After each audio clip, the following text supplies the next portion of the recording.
Mas Pracoyo yang sudah standby untuk memberikan materi tersebut secara singkat, padat, dan jelas. Kita nanti juga akan ada sesi tanya jawab, jadi bisa dipersiapkan terlebih dahulu pertanyaannya, Bapak dan Ibu sekalian, untuk narasumber kali ini.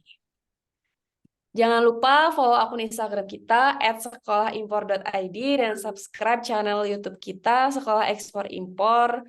Di situ di YouTube kita akan ada record selama webinar kita berlangsung. Nah, untuk sebelum acara kita dimulai, sebelum penyampaian materi, saya selaku MC akan share link dulu terkait profil Sekolah Ekspor Impor ini. Untuk share screen-nya, tunggu sebentar ya, saya buka file terlebih dahulu, mohon izin.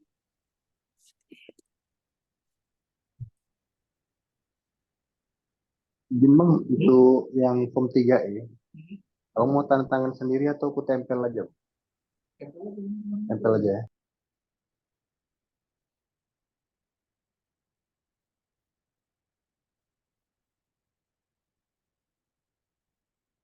Nah, ya.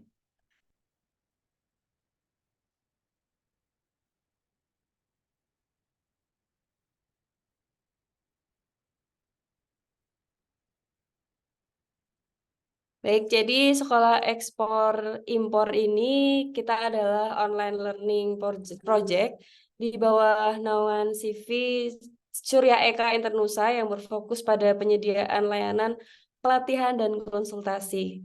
Mohon izin adminnya untuk bisa share screen, mungkin saya ada kendala di sini. Nanti biar saya snack aja.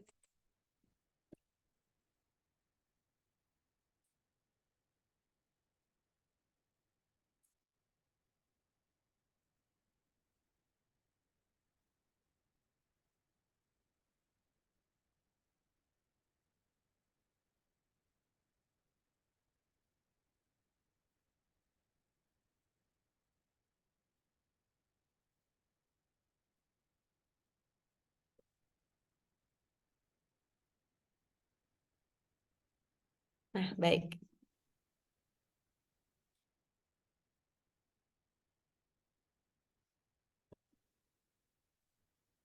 Oke.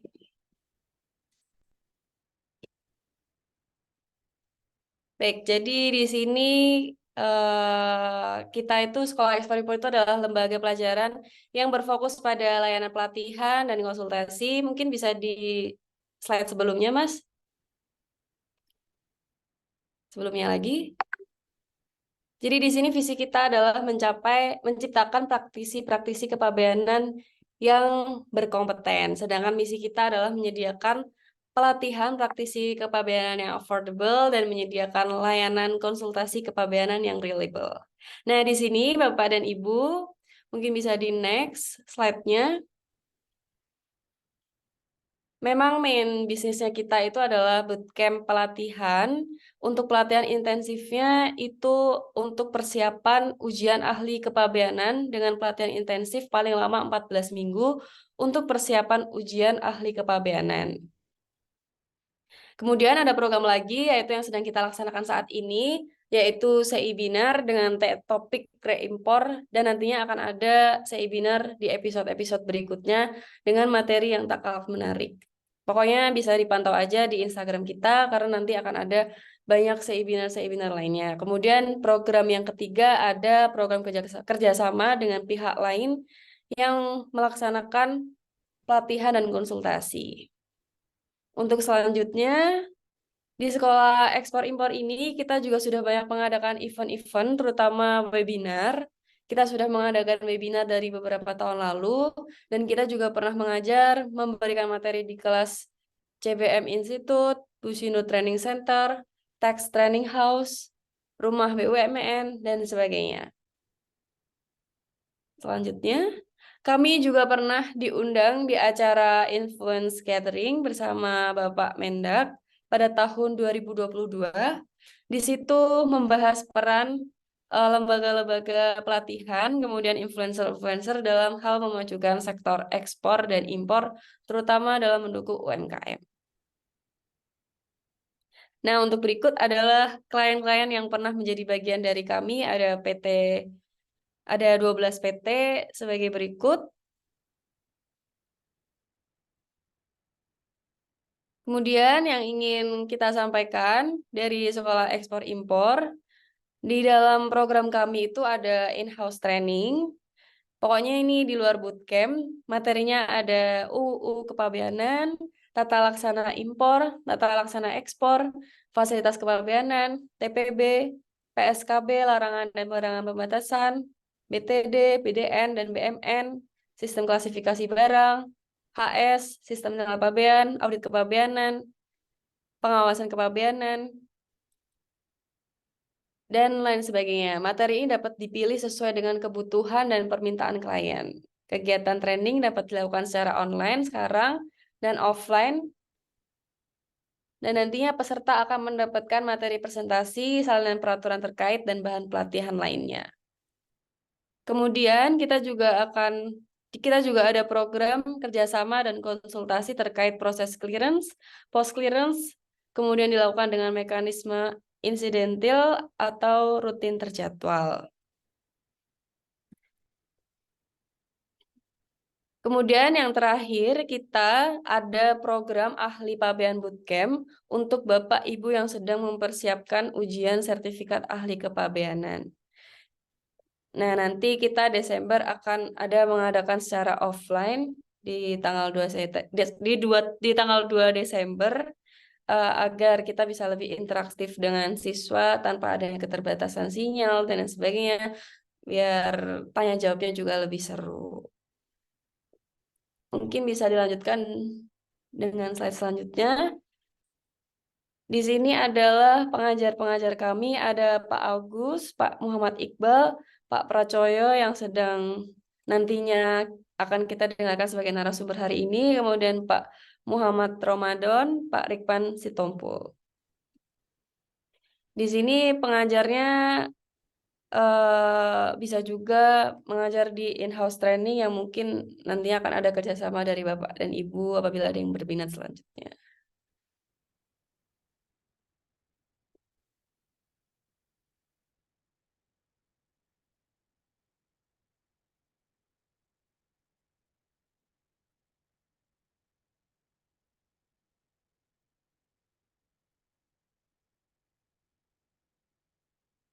Untuk kemudian ada slide selanjutnya terkait bootcamp, program bootcamp kita.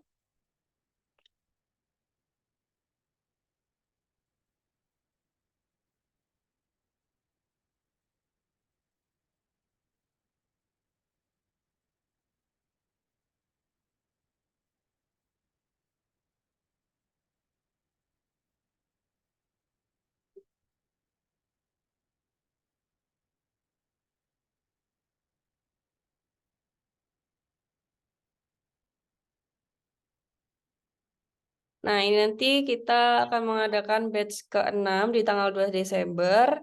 Materi yang akan didapatkan di dalam bootcamp tersebut ada pengantar kepabeanan, kepabeanan impor, kepabeanan ekspor, fasilitas kepabeanan, tempat penimbunan berikat, perbendaharaan sengketa, perbendaharaan dan sengketa kepabeanan, sistem klasifikasi barang, sistem nilai pabean, larangan dan pembatasan.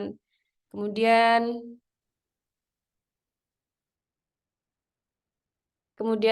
ada juga pengantar kepabeanan, fasilitas kepabeanan. Nah, nanti untuk Bapak dan Ibu bisa mendaftarnya melalui admin atau di website kami, ya apabila ada yang tertarik untuk mengikuti salah satu program dari kami.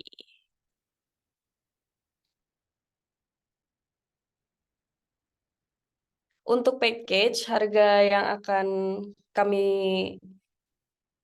berikan, untuk kelas offline, belajar langsung secara offline di Gedung Setiami Jakarta, dengan biaya 6.500.000. Kemudian kalau Bapak dan Ibu ingin belajar secara online, belajar langsung melalui via Zoom meeting, dikenakan biaya 3 juta.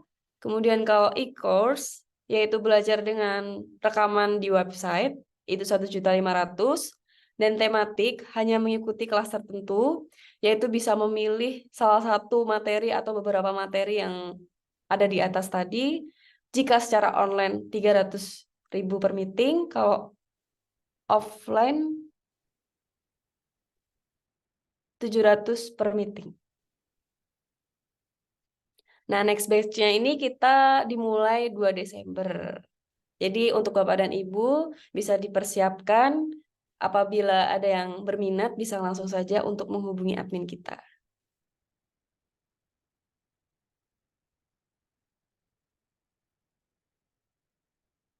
Mungkin itu saja yang ingin saya bacakan terkait profil dan program bootcamp dari Sekolah Ekspor Impor kita. Tidak usah berlama-lama lagi, kita akan melanjutkan acara dengan mendengarkan materi dari narasumber hari ini, yaitu ada Mas Pracoyo Dwi Wicaksono, yang bekerja di Direktorat Teknis Kepabeanan, Unit Penyusunan Kebijakan dan Peraturan di Bidang Ekspor dan Impor sejak 2017 sampai saat ini. Nah, selain itu, beliau juga mengajar di Sekolah Ekspor Impor ini tentunya. Kemudian beliau juga pernah mengajar di PKN STAN, Universitas Indonesia, Lembaga Kepabeanan Busindo, LPK, dan lain sebagainya. Nah, jalan-jalan ke Ubud, beli cendera mata. Lanjut ke Tokyo sama kesayangan. Mari kita sambut narasumber kita, Mas Pracoyo, saya persilahkan. Oke, terima kasih Mbak Anya atas waktu dan kesempatannya. Selamat malam rekan-rekan semua, karena tadi Mbak Anya sudah membuka dengan pantun. Saya ada juga pantun nih Mbak, untuk membalas pantun dari Mbak Anya gitu. Siap. Nah, jalan-jalan ke Solo, beli roti O. Cakep. Jangan lupa membeli es sorbet. Apa artinya nih? Buat teman semua, ayo nyalakan video, biar jodohnya nggak ikut seret. Nah, gitu Mbak. Nah, siap.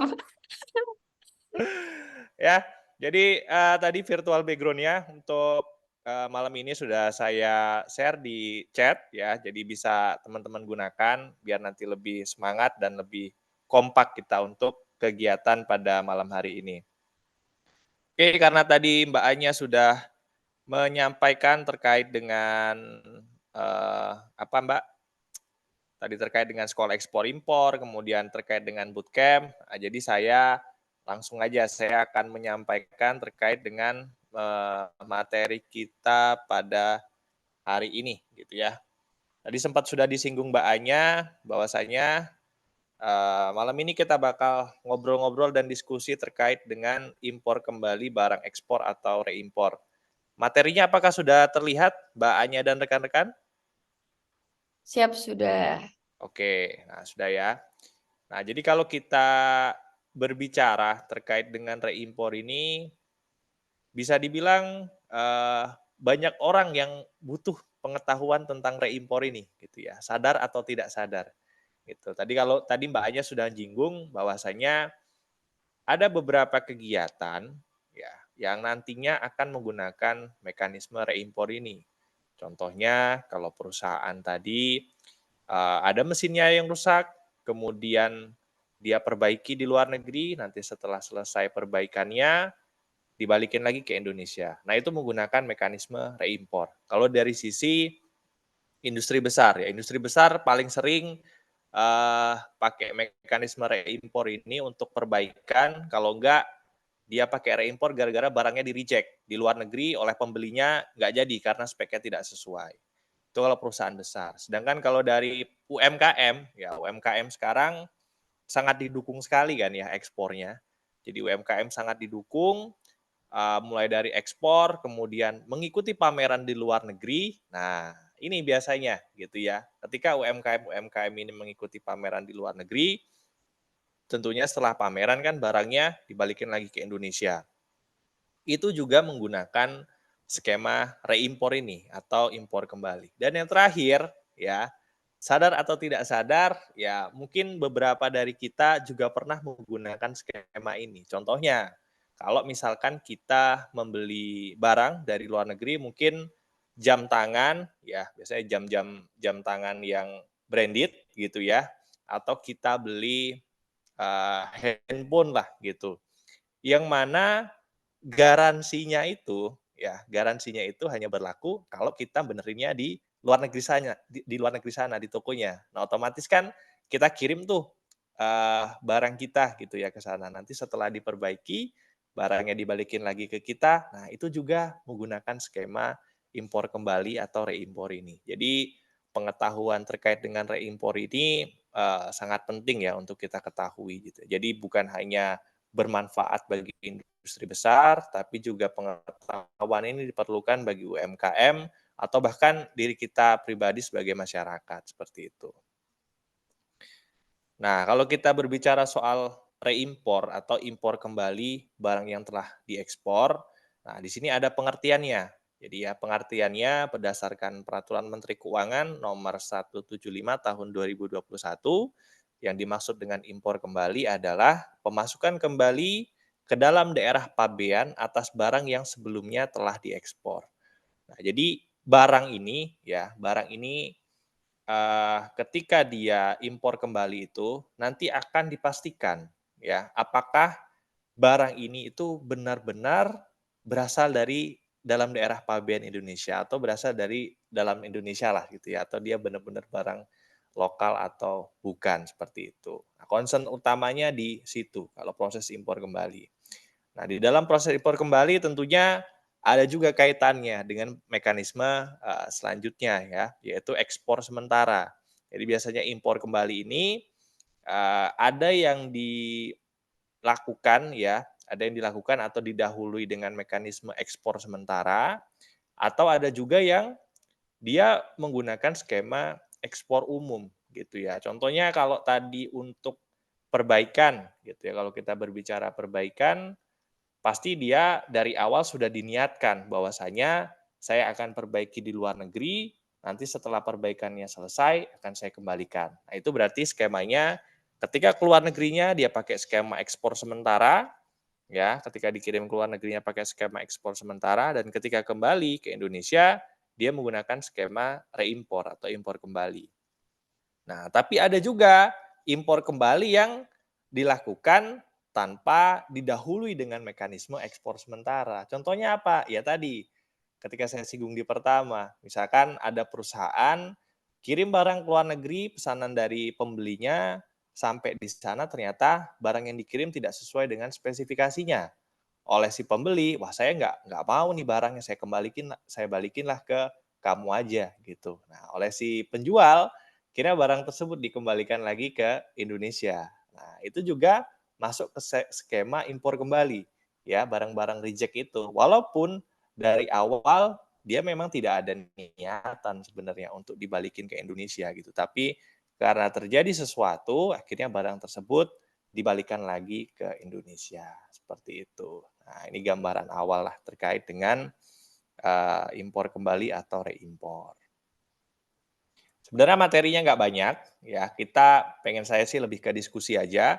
Kalau nanti dari rekan-rekan punya unek-unek, ya, atau case gitu, atau permasalahan terkait reimpor, nah lebih enak kita diskusikan saja. Kemudian kalau kita berbicara soal reimpor, ya, dia dibagi menjadi 4 kategori. Yang pertama adalah kategori dalam kualitas yang sama, kemudian kategori yang kedua keperluan perbaikan, yang ketiga adalah keperluan pengerjaan, dan yang terakhir adalah keperluan pengujian. Nah, pembagian 4 kategori ini tidak terlepas dari maksud dan tujuan barang tersebut dilakukan impor kembali atau reimpor.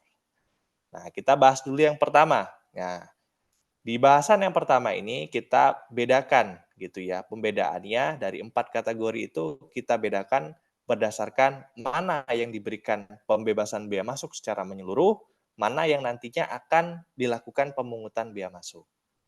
Nah, untuk reimpor yang dalam kondisi kualitas yang sama, nah ini dia diberikan pembebasan bea masuk gitu. Kenapa Pak diberikan pembebasan bea masuk? Ya karena barang ini memang barang asal dari Indonesia gitu ya.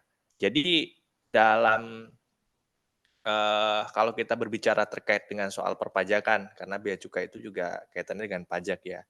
Nah, jadi pengenaan itu tidak boleh pengenaan pajak itu double taxation, jadi atau pengenaan pajak berganda.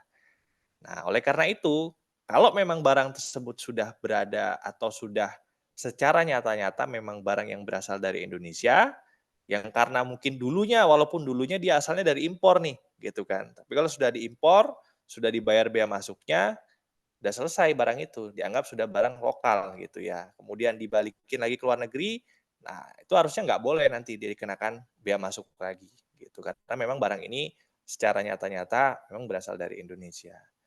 Nah, kalau kita berbicara dalam kualitas yang sama di sini gitu ya, yang dimaksud dalam kualitas yang sama itu adalah kondisi di mana barang tidak mengalami proses pengerjaan atau penyempurnaan apapun di luar daerah pabean. Nah, jadi benar-benar nggak diapa-apain ya. Barang itu di luar negeri tidak dilakukan apa-apa. Contohnya kalau barang reject kan, barang dikirim ya sampai ke sana ternyata ditolak, ya di sana tidak dilakukan treatment apa-apa. Kayak gitu. Atau barang pameran. Ya, barang pameran kan cuma dikirim ke luar negeri sana, dipajang, dipamerin, selesai pameran dibalikin lagi ke Indonesia. Kayak gitu. Atau untuk barang keperluan perlombaan, misalkan Indonesia kita mau lomba panah gitu ya. Kita lomba panah di luar negeri, dari Indonesia kan bawa peralatan. Selesai digunakan di luar negeri dibalikin lagi ke Indonesia, ya itu tidak diapa-apain artinya seperti itu kan.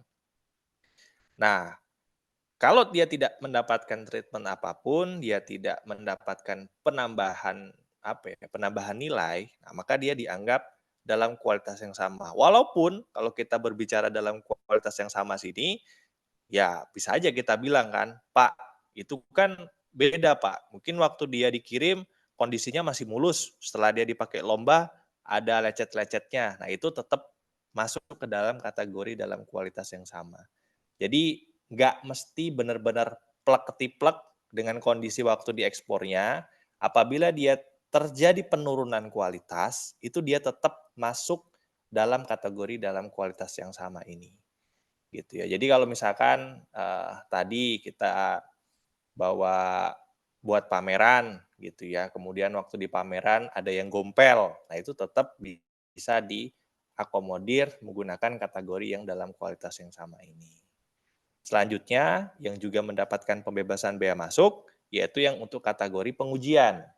Ya, jadi kalau pengujian ini artinya adalah penanganan yang dilakukan di luar daerah pabean atas barang yang meliputi pemeriksaan teknik, mutu, serta kapasitas. Jadi di luar negeri itu cuman dicek aja gitu ya. Dia tidak mendapatkan treatment perbaikan enggak, ya, tidak dapat dimodifikasi juga enggak. Dia cuma dicek aja. Contohnya seperti ini.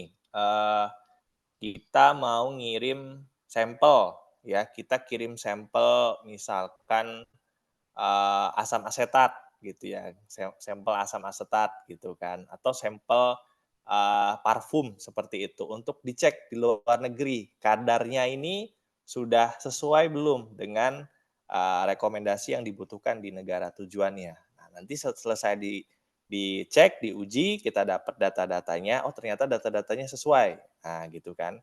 Sampel ini dibalikin lagi ke Indonesia, nah itu dia dibebaskan dari bea masuk gitu. Karena di luar negeri dia cuma dicek aja gitu. Dia hanya dicek aja, dia tidak mendapatkan treatment apapun.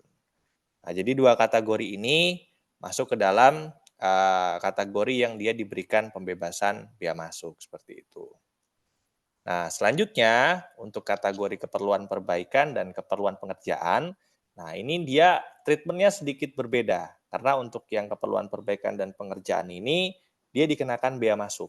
Ya, rekan-rekan, dia dikenakan bea masuk, cuman pengenaan bea masuknya itu bukan terhadap keseluruhan barang, gitu ya. Jadi pengenaan bea masuknya itu hanya terhadap komponen atau part yang ditambahkan saja. Jadi misalkan kita perbaikan motor gitu ya di luar negeri karena kita motornya mungkin Ducati gitu ya harus diperbaiki di Italia, kita ganti ada spion yang pecah kayak gitu. Yang diganti cuma spionnya doang gitu. Pas balik ke Indonesia yang dikenakan bea masuk cuma spionnya aja gitu. Cuman terhadap harga spion gitu, bukan terhadap keseluruhan harga motornya gitu. Cuman yang unik di sini ya, kalau kita berbicara reimpor, nah walaupun tadi harga yang digunakan itulah adalah harga spion gitu. Cuma nanti untuk menghitung besaran bea masuknya, tarif yang digunakan atau pembebanan bea masuknya menggunakan pembebanan bea masuk dari motor Ducatinya. gitu, bukan terhadap pembebanan biaya masuk terhadap spionnya. Jadi istilahnya kalau kita bicara HS code-nya yang di-input nanti di dalam pemberitahuan impor barang itu tetap HS code dari motor Ducatinya, gitu ya. Bukan HS code dari spionnya, seperti itu. Cuman harganya yang dimasukkan dalam perhitungan nanti adalah harga penggantian spion ditambah biaya perbaikannya, termasuk di sana komponen freight dan insurance seperti itu. Jadi tetap CIF komponennya untuk perhitungan biaya masuknya, cuman CIF-nya bukan terhadap keseluruhan barang, ya bukan terhadap harga motornya gitu. Jadi terhadap motornya atau barang utamanya dia tetap diberi pembebasan biaya masuknya gitu terhadap motornya gitu diberikan pembebasan biaya masuk, sedangkan terhadap spion ini karena dia adalah komponen baru ya, dia adalah komponen baru, maka dia harus dikenakan bea masuk. Karena kita balik lagi ke konsep impor barang gitu ya. Semua barang yang berasal dari luar daerah pabean masuk ke dalam daerah pabean dianggap sebagai barang impor dan dia dikenakan bea masuk. Nah, spion ini kan baru gitu kan. Spion ini kan baru, maka dia hanya spionnya aja yang dikenakan. Sedangkan motornya, karena dia dulunya sudah pernah dikenakan bea masuk, ya maka pas dia balik lagi ya nggak dikenakan bea masuk. Nanti kalau dikenakan, ya kembali di double taxation itu kan, nggak boleh kalau double taxation atau dikasih pajak 2 kali seperti itu. Nah uniknya di reimport di situ. Nah, itu juga kaitannya terkait dengan HS code-nya. Kenapa pakai HS code barang utama? Soalnya mungkin di beberapa spare part ya, ketika kita masukkan HS code dari spare part-nya itu bakal terkena ketentuan lartas gitu. Kalau kita pakai HS code spare part-nya. Sedangkan kalau kita pakai HS code barang utamanya, nah dia mayoritas dia tidak dikenakan lartas seperti itu. Nah, ini ada beberapa persyaratan yang berkaitan dengan reimpor. Kalau di peraturan yang lama di PMK 106 tahun 2007, nah, belum ada pengaturan terkait dengan persyaratan ini. Nah, ini baru ada terkait persyaratan ini di PMK 175 tahun 2021. Jadi di sini diatur bahwasanya eksportirnya itu harus sama orangnya dengan importir. Jadi nggak boleh misalkan eksportirnya PTA, nanti yang masukin barangnya jadi PTB. Itu nggak boleh. Karena apa? Reimpor ini kan harus jelas gitu. Antara si pengirim sama yang nanti yang akan melakukan impor itu kenapa harus sama? Ya karena ini kaitannya dengan pembebasan bea masuk, jadi kaitannya dengan siapa yang benar-benar berhak untuk memperoleh pembebasan bea masuk itu.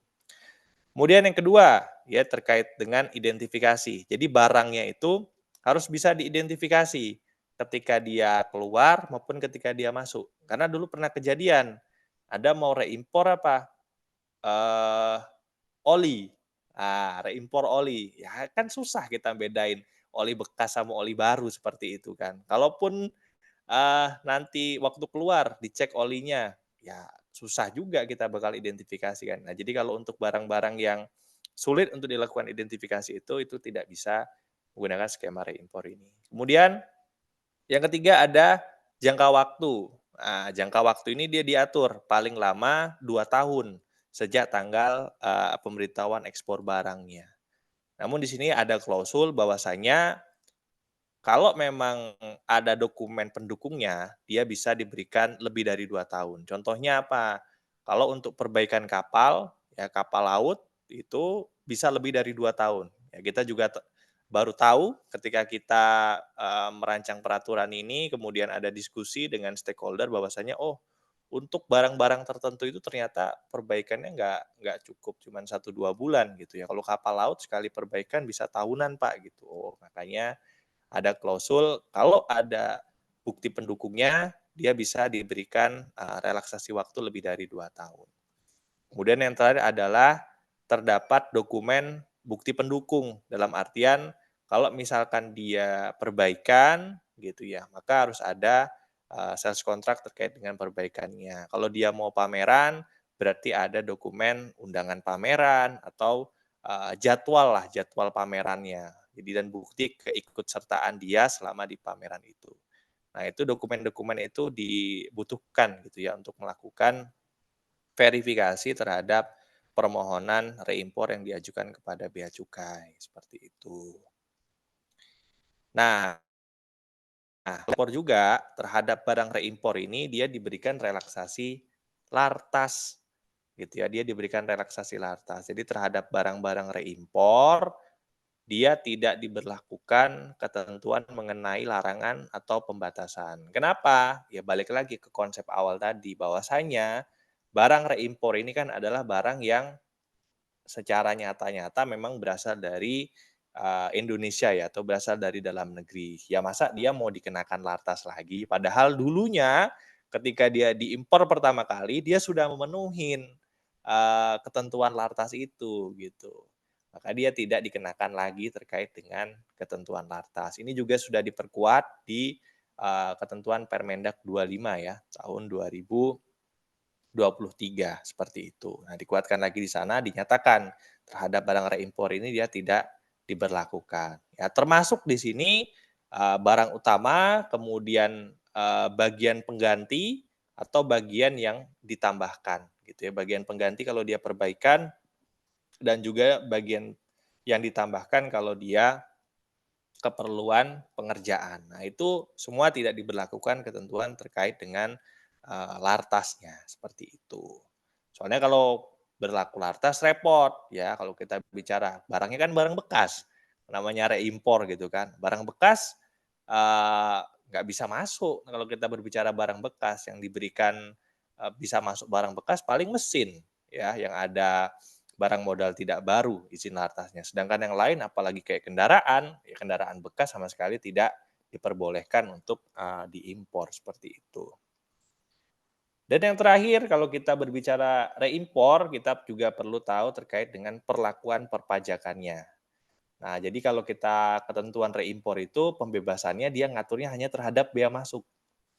Gitu ya, dia hanya mengatur terkait dengan bea masuk. Terkait dengan ketentuan perpajakan, kita harus lihat di peraturan perpajakannya. Nah, kalau kita ngomongin impor kan pajaknya ada dua gitu. Jadi ada PPN dan atau PPNBM, kemudian ada PPH. Nah, untuk barang reimpor ini, untuk PPN-nya ya kalau kita ngacu ke peraturan pemerintah nomor 49 tahun 2022 dia diberikan pengecualian pemungutan PPN gitu ya, tanpa perlu SKB. Jadi kalau pembebasan PPN kan biasanya ada SKB-nya ya, surat keterangan bebas gitu dari pajak ya, maka dia baru bisa dibebaskan. Nah, untuk reimpor ini dia nggak perlu SKB. Ya, di ketentuan yang baru ini, PP 49 ini. Kalau kita lihat di ketentuan yang lama itu yang bisa mendapatkan pembebasan PPN itu hanya terhadap reimpor yang memang dari awal sudah diniatkan untuk diimpor kembali. Ya, jadi yang diberikan pembebasan PPN hanya untuk yang ekspor sementara saja. Kalau ketentuan yang lama. Sedangkan kalau yang barang reject gitu ya, barang reject karena dia berangkat ke luar negerinya pakai PIB biasa, PIB umum, nah itu dia pas balik lagi ke Indonesia itu dikenakan PPN di ketentuan yang lama. Nah, jadi ketentuan yang baru pemerintah sudah support. Jadi kalau barang reject, ya dia tidak perlu dikenakan PPN juga, seperti itu. Walaupun ketika berangkatnya dia pakai PIB umum. Untuk PPN-nya. Kemudian untuk PPH, dia juga sama. Ya, PPH-nya ngacu ke PMK 34 tahun 2017. Reimpor ini juga dikecualikan dari pemungutan PPH dan tanpa memerlukan SKB juga. Jadi kalau PPH biasanya dia include dengan bea masuk. Jadi untuk barang-barang yang diberikan pembebasan bea masuk, nah itu PPH-nya langsung ikut juga, dapat pengecualian juga. Sedangkan PPN belum tentu. Jadi kalau barang kita diberi pembebasan bea masuk, belum tentu PPN-nya ikut bebas juga. Harus kita cek di PP 49 ini. Masuk nggak dia ke dalam kategori barang yang diberikan pembebasan PPN. Seperti itu. Nah, ini adalah gambar form permohonan untuk reimpor ya. Jadi ada di lampiran Perdirjen ya, lampiran Perdirjen nomor 4 tahun 2022 terkait dengan form permohonan ini. Ini adalah contoh formatnya. Jadi kalau untuk reimpor itu ya kita mengajukannya nanti ke kantor pabean tempat kita impor barangnya gitu ya, bukan ngasal-ngasal enggak. Jadi kalau kita impornya lewat Tanjung Priuk, ya kita ngajuinnya di Tanjung Priuk. Walaupun ya waktu ekspornya misalkan lewat Soekarno-Hatta, itu boleh. Ya kantornya berbeda itu boleh kalau kita berbicara soal reimpor ini. Kantornya beda nggak masalah, tetap nanti pengajuan permohonannya kita ajuin ke kantor pabean tempat pemasukan. Oke, nah ini tadi gambaran singkat terkait dengan mekanisme reimpor gitu ya. Jadi rekan-rekan mungkin kalau ada yang mau ditanyakan, monggo kita banyakin di diskusi aja. Saya kembalikan lagi ke Mbak Anya. Terima kasih Mas Pracoyo atas penjelasan materinya. Bapak dan Ibu sekalian, kita tadi sudah mendengarkan paparan singkat langsung oleh Mas Pracoyo Dwi yang menjelaskan mulai dari penjelasan kondisi-kondisi yang bisa menggunakan skema reimpor tadi ya. Ada persyaratan juga, ada ketentuan lartasnya, ketentuan perpajakan, dan gambaran form permohonan impor. Yang sudah MC jelaskan tadi bahwa rekaman webinar ini bisa kita tonton lagi di channel YouTube kita di Sekolah Ekspor dan Impor. Maka dari itu, Bapak dan Ibu jangan lupa untuk subscribe channel YouTube kami. Nah, Bapak dan Ibu juga bisa membagikan rekamannya kepada rekan-rekannya mungkin yang belum sempat hadir di acara webinar kali ini, biar bermanfaat untuk banyak orang. Baik, untuk sesi tanya jawab, MC buka, kita akan membuka 3 pertanyaan. Mungkin bisa langsung saja menggunakan fitur raise hand-nya atau room chat terlebih dahulu juga nggak apa-apa. Untuk diskusinya kami persilahkan bagi Bapak dan Ibu yang ingin bertanya.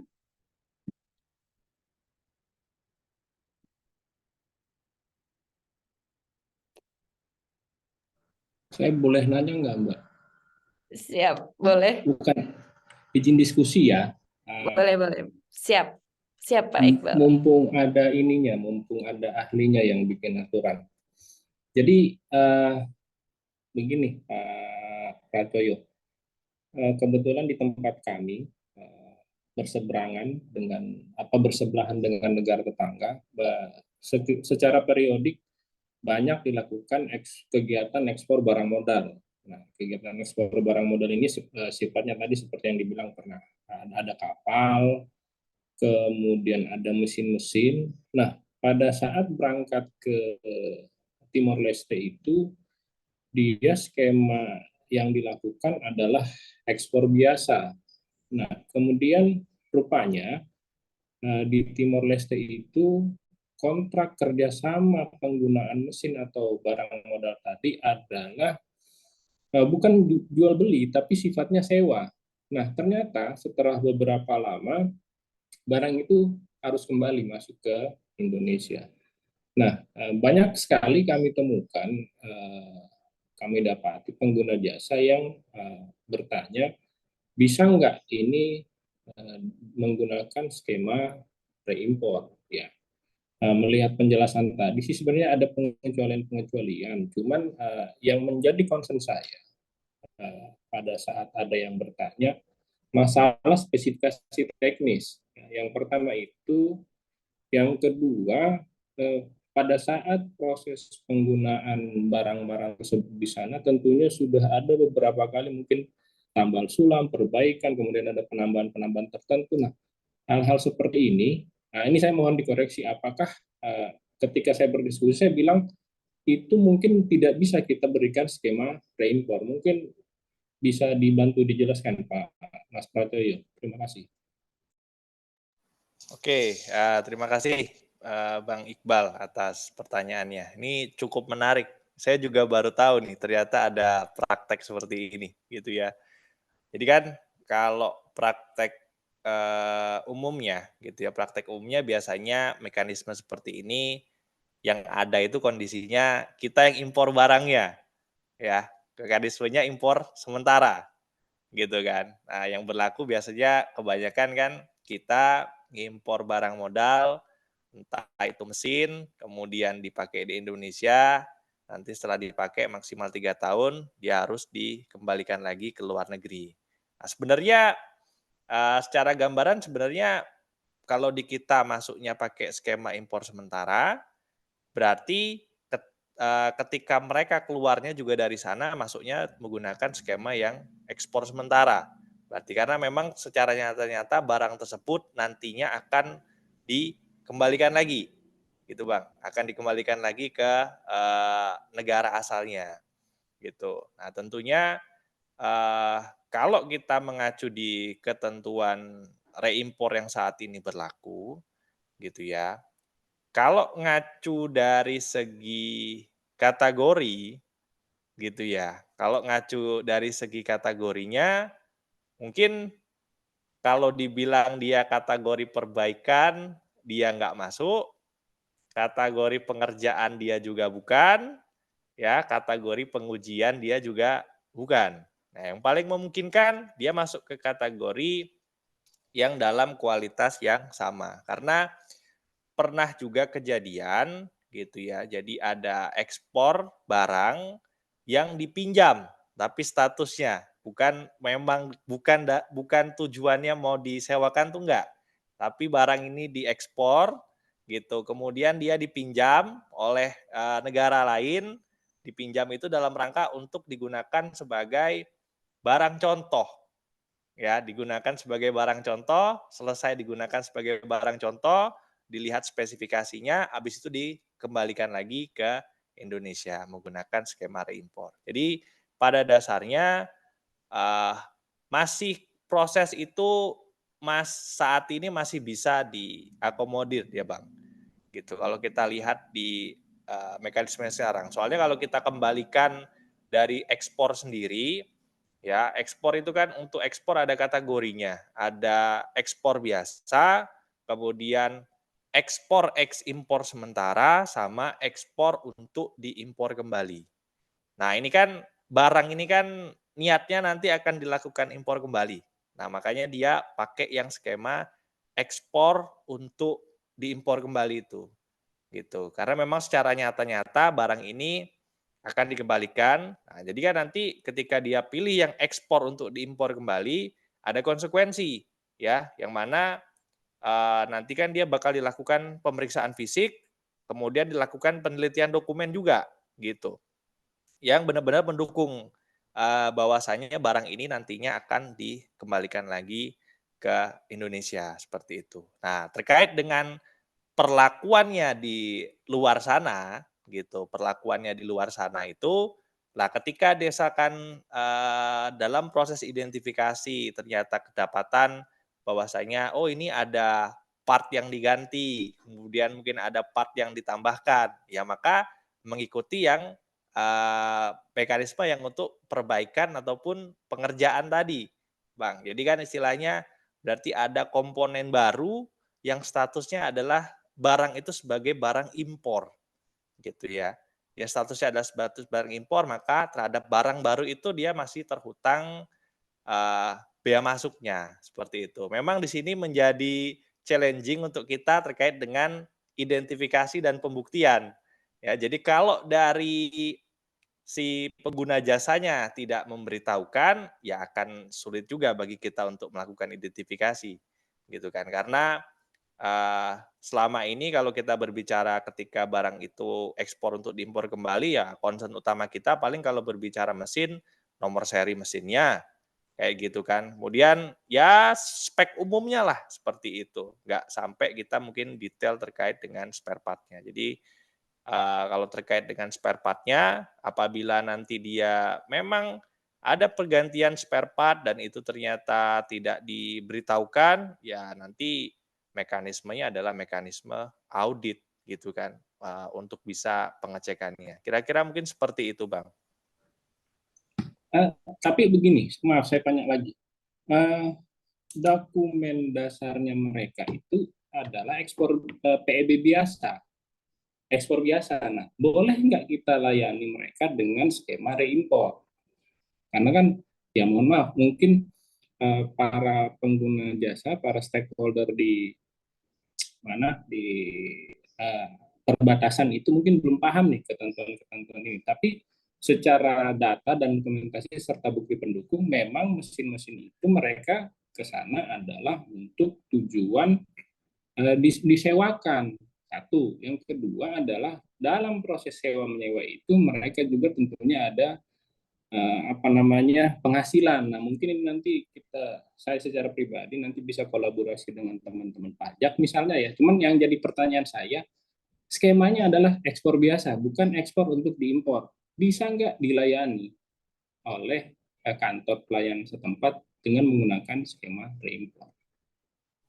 Siap. Nah, jadi kan kalau kita berbicara terkait sebenarnya kalau idealnya ya kita berbicara idealnya seharusnya memang barang tersebut karena nyata-nyata dia nanti bakal dibalikan lagi ke Indonesia dan dia itu tujuannya adalah disewakan, maka seyogyanya harusnya dia pakai yang ekspor untuk diimpor kembali itu. Cuman kalau misalkan dia menggunakan dokumen ekspor biasa, ya Bang ya. Sebenarnya kalau dari sisi peraturan dia tidak menutup kemungkinan, ya tidak menutup kemungkinan masih bisa kita fasilitasi dengan mekanisme reimpor ini.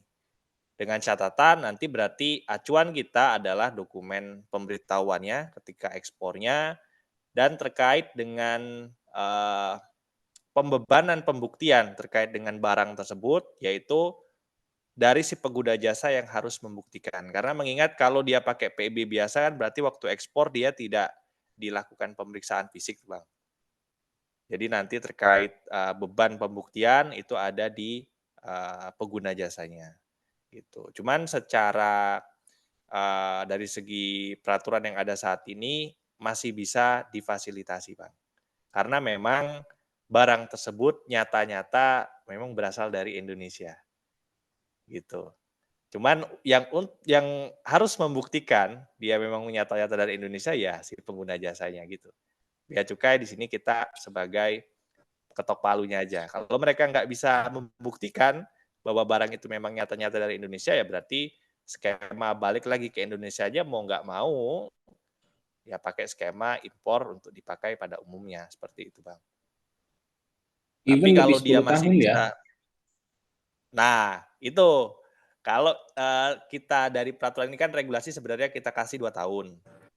Nah 2 tahun itu memang ada relaksasinya dalam hal terdapat dokumen pendukung dia bisa di-extend. Nah memang extend 2 tahun itu Bang itu diberikan untuk barang-barang ekspor yang memang dari awal dia dideklarnya ekspor untuk diimpor kembali.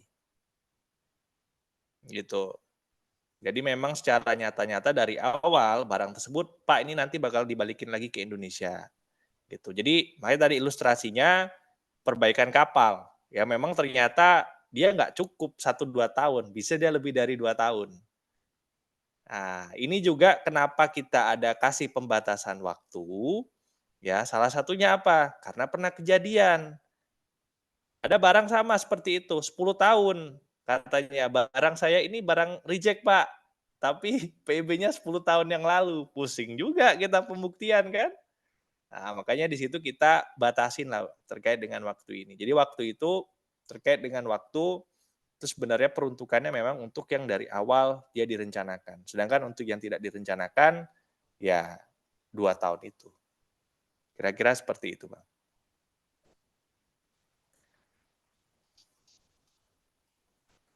Oke, dari yang lain, rekan-rekan yang lain.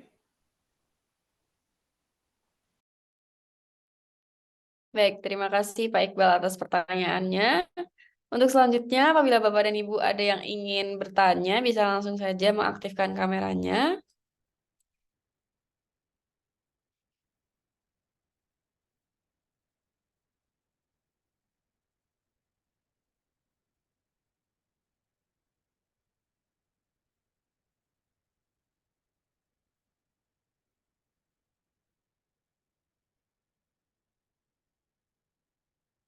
Mungkin ini dari audiens, tidak ada yang ingin bertanya lagi ya.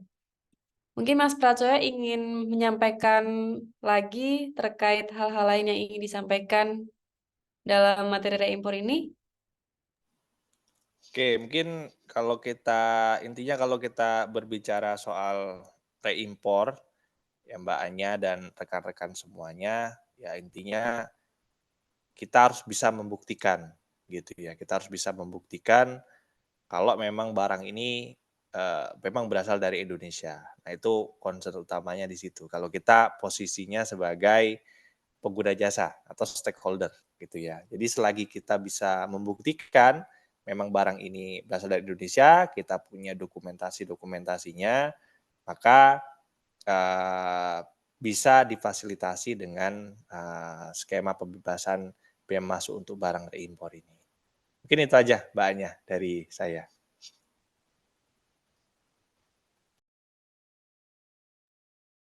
Baik, Bapak Ibu sekalian, berbagai rangkaian acara sudah kita lewati bersama. Terima kasih atas partisipasinya telah hadir dalam acara Seibinar kita kali ini terkait reimpor. Tentunya bisa menambah wawasan kita semua dan bisa ditonton kembali di channel YouTube kita Sekolah Ekspor Impor. Namun sebelum kita tutup acara kali ini, agar webinar kali ini dapat kita kenal, mohon kesediaannya Bapak dan Ibu untuk mengaktifkan kameranya untuk foto bersama terlebih dahulu.